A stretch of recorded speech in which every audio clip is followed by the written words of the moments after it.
మీకు తెలుసా మన దేశంలో ఉన్న ఈ శివాలయాలన్నీ ఒకే లైన్ లో ఉన్నాయని? ఉత్తరాఖండ్ లో ఉన్న కేదార్నాథ్ ఆలయం నుండి మొదలుపెట్టి తమిళనాడులోని రామేశ్వరం వరకు దాదాపు 2382 కిలోమీటర్ల పొడవున ఒక అద్భుతమైన సూటిగా ఉండే సరళ రేఖ ఉంది. ఈ రేఖ యొక్క రహస్యం ఏమిటంటే ఈ పొడవైన మార్గంలో 7 అత్యంత ప్రధానమైన శివాలయాలు సరిగ్గా ఒకే రేఖలో ఉన్నాయి. ఇవన్నీ సుమారు 79 డిగ్రీల రేఖాంశంలో ఉన్నాయంటే ఇది నిజంగా యాదృచ్ఛికం కాదని పండితులు చెబుతారు. ఈ 7 దేవాలయాలు కేవలం ఆలయాలు కాదు, ఇవి శివుని చైతన్యాన్ని ఉత్తరం నుండి దక్షిణం వైపు కలుపుతున్న అదృశ్య దారాలు. ఈ రేఖలో 2 పవిత్రమైన జ్యోతిర్లింగాలు కేదార్నాథ్, రామేశ్వరం ఉన్నాయి. ఇవి కాకుండా పంచభూతాలను 5 మూలకాలు వర్ణించే 5 ప్రధాన శివాలయాలు కూడా ఇక్కడే ఉన్నాయి. చిదంబరంలోని నటరాజస్వామి ఆలయం, శ్రీకాళహస్తి ఆలయం, అరుణాచలేశ్వర ఆలయం, జంబుకేశ్వర ఆలయం, తిరుచిరాపల్లి ఏకాంబరేశ్వర ఆలయం. సృష్టిలోని పంచతత్వాలను ఒకే సరళ రేఖలో బంధించిన ఈ శివశక్తి రేఖ భారతదేశంలో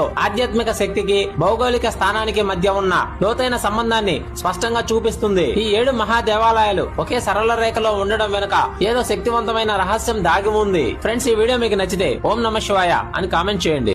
ఫ్రెండ్స్, ఇలాంటి భక్తి వీడియోల కోసం జై కేతనం ఛానల్ ని ఇప్పుడే సబ్స్క్రైబ్ చేసుకోండి.